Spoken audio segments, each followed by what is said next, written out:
देखो समझ जाओ तो फिर रोना क्या, और जब जाग गए तो सोना क्या। अगर ज्ञान में जग गए तो फिर मोह में क्या सोना, अगर समझ गए तो फिर क्या रोना। इन इंद्रियों को सीधे अनुशासन में लीजिए ना। आपका स्वरूप इंद्रियां थोड़ी है, आप इनके संचालक हैं। आपकी सामर्थ्य से सामर्थ्यवान होकर आपको बांधे हुए हैं। थोड़ा तो आनंद लीजिए प्रकृति का वार सहने का। अगर शरीर रुग्ण नहीं है, जवान शरीर हो, ब्रह्मचारी हो, आग है अंदर, सहो हर प्रकृति के वार, तो तुम्हारा बाल बांका भी कोई नहीं कर सकता।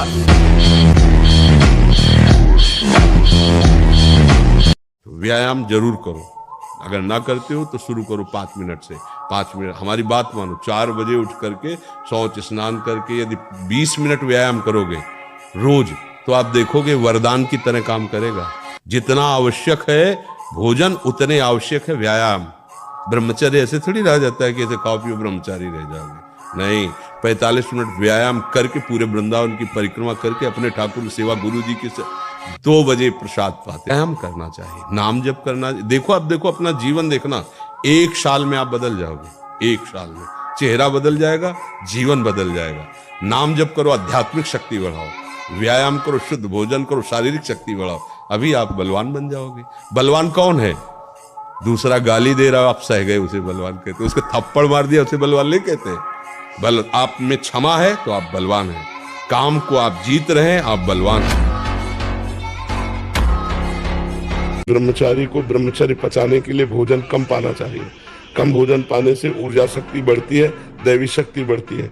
और कम से कम 2 घंटे आसनों में बैठना सीखे। शरीर को 2-4 घंटे तो इतना श्रम होना चाहिए कि वो एकदम फैल जाए। इतना श्रम होना ही चाहिए ब्रह्मचर्य पचाने के लिए। ये बैठे बैठे ब्रह्मचर्य नहीं पचता, उसके लिए या तो सिद्धासन, पद्मासन या परिक्रमा कम से कम 20 किलोमीटर ऐसा होना चाहिए। बिना शरीर को थकाए ब्रह्मचर्य को पचाया नहीं जा सकता। जैसे दंड बैठक, दौड़ भाग, व्यायाम किया, फिर आप भले गृहस्थ हो, फिर दिन भर कार्य करते रहो। 30 मिनट तो पूरे शरीर को ऐसा व्यायाम में रखो, पसीना पसीना हो जाए। पहले खेती जोतते थे ना किसान, एक फार वाला होता था और पूरे खेत को उसी से जोतला है। बलवान होते। 2 लीटर मठा और 8 रोटी पाए, बैल की जैसी ताकत। अगर बैल को नाक पकड़ के रोक ले तो वो वही खड़ा हो जाए। ब्रह्मचर्य को बचाने के लिए 1 घंटा व्यायाम की जरूरत है। दवा कोई वर्जिश से बेहतर नहीं, नुक्सा है कम कर, बालान से शक्ति बढ़े, फुर्ती लहे, चोट न अधिक पिराए, अन्न पचे चंगा रहे, कसरत सदा पाए।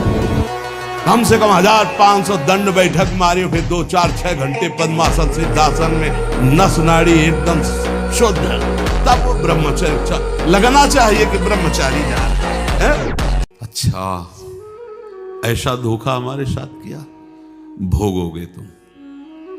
ये जो निकलता है ना, भोगोगे, ये अकाट्य होता है। क्योंकि किसी का भी हृदय, मान लो किसी भी जीव जंतु को आप कष्ट दें और उसका हृदय आह भर जाए, तो वो आह वज्र की लेख है, तुम्हें भोगना पड़ेगा। वो देखो भीष्म जी को भोगना पड़ रहा है ना। सांप को ऐसे धनुष की नोक से उठाया और बंबूल के कांटों के ऊपर फेंक दिया, कई दिन तक शेदा हुआ, वो आह भर करके मरा। तो आपको 6 महीने बाणों की सैया पर आह किसी की ना लेना जिंदगी में। कोई ऐसा कोई आह भर करके कह दिया तुम समर्थ हो, हम तो कुछ कर नहीं सकते, और अंदर से दुखी, फिर तुम्हारी सामर्थ्य काम नहीं करेगी, मिट्टी में मिला देगी। अगर आप ब्रह्मचर्य नहीं तो ये मत करना। इसकी क्षमता केवल ब्रह्मचारी की है। इसे त्राटक क्रिया कहते हैं। इससे मन बहुत जल्दी वश में होता है, बहुत जल्दी।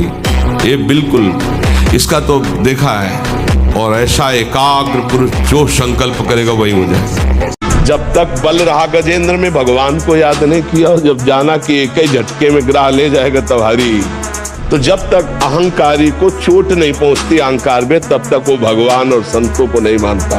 और जब एक बार उस पर प्रहार होता है, तब उसको समझ में आता है कोई भगवान है, कोई है जो विश्व का विधाता है।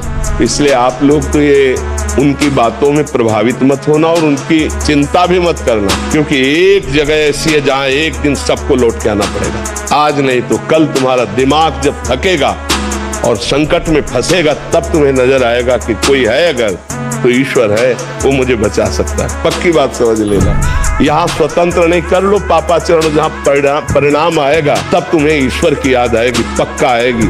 मन पछताई है अवसर बीते। अभी अवसर है तो मनोरंजन कर लो, अवसर हटेगा तो भोगला करो।